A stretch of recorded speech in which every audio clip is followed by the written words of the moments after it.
So hi everyone and welcome back to the channel. So आज हम लोग देखने वाले हैं द एंड ऑफ बाइपोलैरिटी का पार्ट नंबर 5 वीडियो, जिसके अंदर हम लोग कवर करेंगे why did Soviet Union disintegrate. तो हमने इससे पहले 2 टॉपिक्स इस चैप्टर के पढ़ लिए हैं और ओवरव्यू वाला पेज पढ़ लिया है। अब हम देखेंगे कि सोवियत यूनियन डिसइंटीग्रेट हुआ क्यों था। तो इसके कुछ रीजंस हैं। आंसर फॉर्मेट में मैं आपको एंड में बताऊँगी, अभी मैं इसको पूरा टॉपिक को समझाऊँगी आपको। तो चलिए स्टार्ट करते हैं। तो देखो, जो सोवियत कोलैप्स हुआ था उससे हम कुछ जनरल लेसन सीख सकते हैं कि ये चीज़ें हम लोगों ने ये चीज़ें हम लोगों ने समझी कि अच्छा ये डिसइंटीग्रेट हुआ है, तो इससे हमें ये सीखने को मिलता है। ठीक है, सबसे पहला जो रीज़न आता है वो है इंटरनल वीकनेस, कि जो हमारा सोवियत यूनियन था उसके अंदर इंटरनल वीकनेस थे। पॉलिटिकल और इकोनॉमिक इंस्टीट्यूशन जो थे वो फेल थे। किस चीज़ में? वो लोगों की एस्पिरेशन, जो लोगों की एक्सपिरेशन थी कि अच्छा हम अपनी गवर्नमेंट से ये एक्सपेक्ट करते हैं, उनको मैच नहीं कर पाते थे, उनमें फेल हो जाते थे। तो ये एक इंटरनल वीकनेस थी। सेकंड है हमारा इकोनॉमिक स्टैग्नेशन। उनकी जो इकोनॉमी थी वो एकदम स्टैग्नेंट हो चुकी थी, मतलब मूव ही नहीं करती थी, बिल्कुल भी ग्रोथ नहीं होती थी उसके अंदर।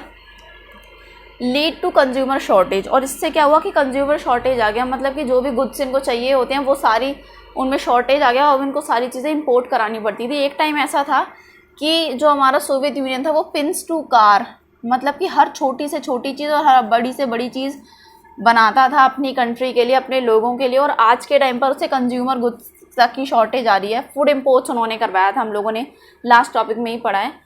तो ये 2 रीज़न थे जो सबसे पहले बताए गए हैं। उसके बाद है Soviet weak and economy stagnant, मतलब कि जो हमारा सोवियत यूनियन था वो वीक हो गया था और जो इकोनॉमी थी वो स्टैगनेंट हो गई थी। पर ऐसा हुआ क्यों था वो पढ़ते हैं। देखो, इसका पहला रीज़न है resources used much in military than economy, मतलब कि जो ये लोग आर्म्स रेस कर रहे थे इसके अंदर क्या हुआ कि इन लोगों ने यूएसएसआर ने जितने भी रिसोर्सेज थे अपने वो सारे मिलिट्री में यूज़ करे, वेपन्स में यूज़ करे, न्यूक्लियर्स में यूज़ करे। बट ये भूल गए कि हमें अपनी इकोनॉमी को भी तो ग्रो करना है, इनको खाएंगे थोड़ी ना। वेपन से लड़ाई तो जा सकता है, अगर लोग जिंदा ही नहीं रहेंगे तो वेपन का क्या करेंगे। तो इन लोगों ने अपनी इकोनॉमी पे काम नहीं करा और मिलिट्री में सारा रिसोर्सेज बर्बाद कर दिया। सेकेंड है हमारा डेवलपमेंट ऑफ सैटेलाइट स्टेट्स। अब क्या है यहाँ पे समझना, ये सैटेलाइट स्टेट्स भी देखो, जो हमारा यूएसएसआर था ना उसके जो अलाइंसेस थे ना वो काफ़ी वीक थे। वीक इन द सेंस कि अभी एक तो देखो वो डीकोलोनाइज वाले थे अभी वो, क्योंकि एशिया अफ्रीका के ज़्यादा इनके पास थे, अलाइंसेस थे, तो ये काफ़ी ज़्यादा वीक थे। एंड सेकंड चीज़ ये थी काफ़ी ज़्यादा गरीब भी थे, क्योंकि अभी डीकोलोनाइज हुए थे और वैसे भी इनके पास कोई बहुत ज़्यादा पैसा नहीं था। तो क्या था कि जो हमारा यूएसएसआर था उसको जो अपना पैसा था, अपना रिसोर्स था, वो इन सैटेलाइट स्टेट्स पर लगाना पड़ता था। अब सैटेलाइट स्टेट्स जैसे कि अफ़गानिस्तान है ना, अफ़गानिस्तान में जब क्राइसिस आए थे तो इन लोगों ने क्या करा था, यूएसएसआर ने अपनी आर्मी को या मिलिट्री वाली चीज़ों को या फिर लोगों को, सोल्जर्स को इधर भेजा था और इनकी हेल्प करी थी। तो इनके जो सैटेलाइट स्टेट्स थे उनकी डेवलपमेंट में भी इनके रिसोर्सेज जा रहे थे। ठीक है, ये यहाँ पर बताने की कोशिश करी गई है। तो इसीलिए भी एक रीज़न है कि इनकी इकोनॉमी जो थी वो वीक थी और स्टैगनेंट बनती जा रही थी। इससे क्या हुआ था, ह्यूज इकोनॉमिक बर्डन आ चुका था इकोनॉमी के ऊपर।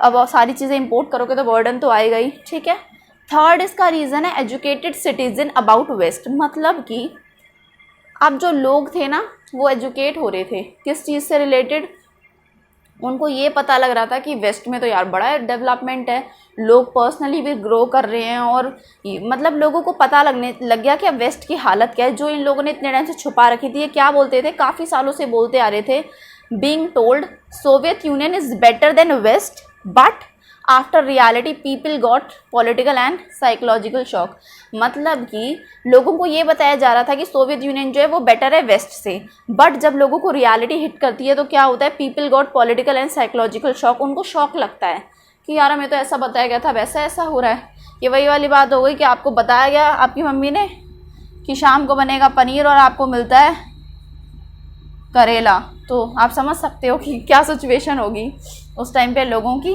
बट यहाँ पर थोड़ी सी पॉलिटिकल और इकोनॉमिकल शॉक लोगों को लगे थे। ठीक है, उसके बाद है हमारा पॉलिटिकल रीजंस। अब सोवियत यूनियन जो था वो स्टैग्नेंट इकोनॉमी में तो बना ही था, उसके बाद पॉलिटिकली भी स्टैग्नेंट हुआ था और एडमिनिस्ट्रेशन के अंदर। तो इसके रीजंस देखते हैं कि क्या रीजंस थे। देखो, इकोनॉमिक के मैंने आपको पढ़ा दिया, इंटरनल वीकनेस, इकोनॉमिक स्टैग्नेशन, पैसा रिसोर्सेज पे लगा रहे थे, डेवलपमेंट ऑफ सैटेलाइट स्टेट, और जो ये सिटीजन थे वो एजुकेट हो रहे थे। ये अगर सिर्फ ये पूछता है ना कि आपको इकोनॉमिकल लिखने हैं तो आप ये सारे लिख सकते हो, इसमें 3 से 4 पॉइंट्स आपके बन जाएंगे और इससे ज़्यादा लेंदी आंसर ये आ भी नहीं सकता, मतलब कि इनसे ज़्यादा मार्क्स का क्वेश्चन इससे नहीं बन सकता, ठीक है। ये वैसे पूरा ही आता है कि सोवियत यूनियन के डिसइंटीग्रेशन के रीजंस बताओ। तो अब हम पढ़ेंगे पॉलिटिकल रीजंस। पॉलिटिकल रीजंस क्या थे कि जो सोवियत यूनियन था वहाँ पर कौन सी पार्टी रूल करती थी? कम्युनिस्ट पार्टी, और कोई भी पॉलिटिकल पार्टी अलाउ नहीं थी, ना अपोजिशन अलाउ था। तो उससे क्या होता है, उस पार्टी ने उस मतलब जगह पे सोवियत यूनियन पर 70 ईयर्स तक रूल करा, ठीक है। 70 ईयर्स तक वो लोग रूल करे, और वो जो थे ना अनअकाउंटेबल थे, मतलब कि किसी को जवाबदेही बोलते हैं ना, तो किसी को जवाब नहीं देते थे। अब अगर हमारे यहाँ पे कोई प्रॉब्लम होती है तो हम अपने लीडर से पूछते हैं ना कि भाई ऐसा क्यों है यहाँ पे, या फिर जो हमारे एरिया के जो लीडर होते हैं उनसे बात करते हैं जाके। बट यहाँ पे क्या था, अनअकाउंटेबल थी, जो इनको ठीक लगता था वो करते थे, ब्यूरोक्रेटिक और अथॉरिटेरियन बन चुके थे। तो जो ऑर्डिनरी पीपल थे ना उनको एलिनेटेड फील होता था, धीरे धीरे उनको ऐसा लगने लगा था कि दैट वी वर एलिनेटेड। इसका मतलब होता है बिल्कुल अपने आप को डिफरेंट समझना, कि हम इस दुनिया के हैं ही नहीं यार, ऐसा क्यों हमारे साथ बिहेव करा जा रहा है कि जैसे हम इस दुनिया के हैं ही नहीं, बिल्कुल जिसको बोलते हैं ना अलग थलग फील करना, उसको बोलते हैं एलिनेटेड, ठीक है। फिर है स्टिफलिंग एडमिनिस्ट्रेशन, मतलब कि एडमिनिस्ट्रेशन इतना स्टिफलिंग था। स्टिफलिंग का मतलब होता है सफोकेशन टाइप में होता है, जिसमें दम घुटने लगता है। तो वही थी कि ऐसा एडमिनिस्ट्रेशन बना दिया था कि लोगों को सांस लेने तक के लिए भी एक होता है ना फ्रीडम टाइप नहीं था, लोगों का दम घुटने लगा था ऐसे एडमिनिस्ट्रेशन के अंदर। यहाँ पे ये लाइन बोली गई है। एंड रैम्पेंट करप्शन, रैम्पेंट होता है अनकंट्रोल, जिस चीज़ के ऊपर कंट्रोल ही नहीं किया, करप्शन इतना बढ़ता जा रहा था, कंट्रोल में ही नहीं आ रहा था। तो ये सारी चीज़ें थी जो हमारी पॉलिटिकल रीजंस में आई थी। अब यहाँ से यहाँ तक नॉर्मल लैंग्वेज आप लोग की बुक में लिखी है, अब मैं इनको समझाती हूँ। ये है इनएबिलिटी टू करेक्ट मिस्टेक्स, मतलब कि इनको पता था, सोवियत यूनियन को पता था कि यार हम ऐसा कर रहे हैं, हम लोगों की सुन नहीं रहे हैं, बट फिर भी इन लोगों ने इन मिस्टेक्स को नहीं सुधारा। इनएबिलिटी मतलब एबल ही नहीं बने, मतलब बिल्कुल योग्य ही नहीं थे कि अपनी मिस्टेक को सुधार सकें। सेकेंड है अनविलिंगनेस टू ओपननेस, मतलब कि लोगों को डेमोक्रेसी देने के लिए, डेमोक्रेसी भी मत बोलो, कम से कम कुछ तो फ्रीडम दो, वो देने के लिए भी इनकी मतलब इच्छा नहीं थी, विल नहीं थी बिल्कुल भी, ठीक है। थर्ड है सेंट्रलाइज अथॉरिटी, मतलब कि पूरी अथॉरिटी को सेंट्रलाइज कर दिया, मतलब सेंट्रल कंट्रोल करेगा। अरे भाई इतना बड़ा एरिया है तो थोड़े छोटे छोटे, जैसे यहाँ पे स्टेट्स डिवाइडेड होते हैं इंडिया के अंदर, ऐसे थोड़ा करना चाहिए था ना, तो वो भी इन लोगों ने नहीं करा। फोर्थ है सेंटर को सबसे ज़्यादा पावर दे रखी थी। ब्यूरोक्रेट्स हैव प्रिविलेजेस, मतलब कि ब्यूरोक्रेट्स होते हैं जो पार्टी के लीडर्स वगैरह होते हैं ना, और जो पार्टी के लोग होते हैं उनको ब्यूरोक्रेट्स बोलते हैं। तो उनके पास काफ़ी ज़्यादा प्रिविलेजेस थे। प्रिविलेजेस का मतलब क्या होता है, जो एक्स्ट्रा उनके पास अधिकार होते हैं ना, वो जैसे इंडिया में भी होता है ना कि जैसे यहाँ के एमएलए एमपीज होते हैं, तो जैसे कि होता है ना कि इतने यूनिट जो बिल होता है उनके लिए फ्री होता है, या फिर उनको पे नहीं करना पड़ता, ऐसे करके कुछ प्रिविलेजेस होते हैं ना। यहाँ पे सारे प्रिविलेजेस उन्हीं के पास थे। इंडिया में तो फिर भी लोगों को एक फ्रीडम ऑफ स्पीच है, लोग बोल सकते हैं, बात कर सकते हैं, पर यहाँ पर वो भी नहीं था, और सारी प्रिविलेजेस ब्यूरोक्रेट्स के पास थी। पीपल नॉट आइडेंटिफाई सिस्टम, लोग अपने सिस्टम को आइडेंटिफाई नहीं कर पा रहे थे, अपने रूलर्स के साथ आइडेंटिफाई नहीं कर पा रहे थे, मतलब समझ नहीं पा रहे थे कि वो इसी मतलब कंट्री के हैं, मतलब जो इनका स्टेट था वहीं के हैं, मतलब वो अपने लोगों को ही नहीं पता पाते कि ये सच में हमारे लिए काम करना चाहता है रूलर या फिर जो भी लीडर है इनका, वो सारी चीज़ें। अब हमारा सेकंड आता है Gorbachev reform promise to deal with problems, मतलब कि आपको लोगों को पता होगा गोर्बाचेव ने 2 रिफॉर्म्स लेकर आए थे। कौन कौन से? पेरेस्ट्रोइका और ग्लासनोस्ट, ये रशियन वर्ड्स हैं।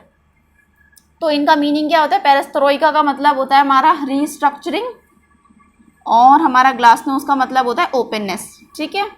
तो इससे क्या होता था कि इसमें प्रॉब्लम जो थी ना उनसे डील नहीं कर पाए, रिफॉर्म लेकर आ रहे थे, बट जो इन्होंने प्रॉमिस करते हैं अच्छा रिफॉर्म के बाद ये होगा, वो सारी चीज़ें से जो डील करना था इनको, वो सारी इनइक्वालिटी जो इनको हटानी थी वो नहीं कर पाए थे, ठीक है।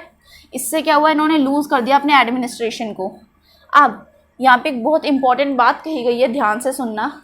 In spite of Gorbachev accurate diagnosis of problem, मतलब कि इन स्पाइट का मतलब होता है के बावजूद, गोर्बाचेव के एक्यूरेट उस चीज़ को फाइंड करने के बाद, मतलब कि प्रॉब्लम को एक्यूरेटली फाइंड करने के बाद, इसका मतलब होता है जानना या पहचानना या फिर फाउंड कर लेना किसी चीज़ को, प्रॉब्लम को आइडेंटिफाई करना। उसके बावजूद भी ये लोग जो थे मतलब अपने इसको अपने डिसइंटीग्रेशन को रोक क्यों नहीं पाए, रिफॉर्म्स को इम्प्लीमेंट क्यों नहीं कर पाए?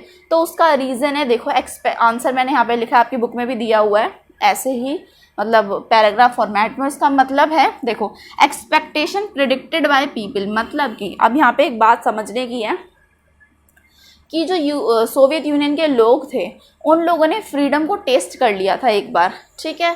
उसके बाद अब वो ओल्ड स्टाइल रूल को चाहते नहीं थे। अब उनको पता था, अच्छा फ्रीडम में ऐसे ऐसे होता है, लोगों के पास ये वाले अधिकार होते हैं, लोग ये कर सकते हैं, लोग वो कर सकते हैं, तो इनको पता था। अब इनकी एक्सपेक्टेशन थी।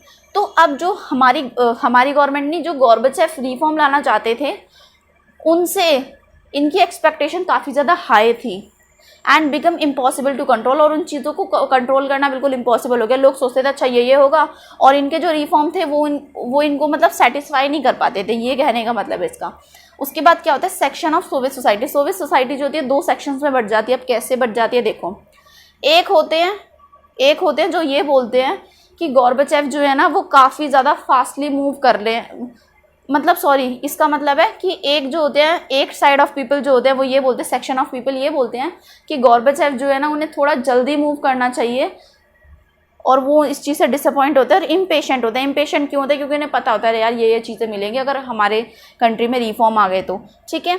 तो इससे क्या होता है, नॉट बेनिफिट एज होप, मतलब जैसा उन्होंने आशा करी थी, उन्होंने होप करा था कि यार अगर रिफॉर्म होंगे तो हमें ये चीज़ें मिलेंगी, उनको ये चीज़ें मिलती ही नहीं है, ठीक है। इम्पेशेंट होते हैं वो इस चीज़ को लेके, उनसे बिल्कुल वो ही नहीं होता, वेट ही नहीं होता, और डिसअपॉइंट भी होते हैं कि यार इसमें सिर्फ इतना ही मिल रहा है, हमने तो ये सोचा था कि ये होगा। एक्सपेक्टेशन उनकी काफ़ी ज़्यादा हाई होती हैं, ठीक है। डिड इट टू स्लो, मतलब कि इन्होंने जो रिफॉर्म का सिस्टम करा वो काफ़ी ज़्यादा स्लोली करा। ये वन साइड ऑफ पीपल है, ये एक सेक्शन ऑफ सोसाइटी है जो ये बोलता है कि गॉर्बेचेव को जल्दी जल्दी करना चाहिए था इस प्रोसेस को। अब सेकेंड साइड है मेंबर्स ऑफ सीपीसीबी, मतलब कम्युनिस्ट पार्टी।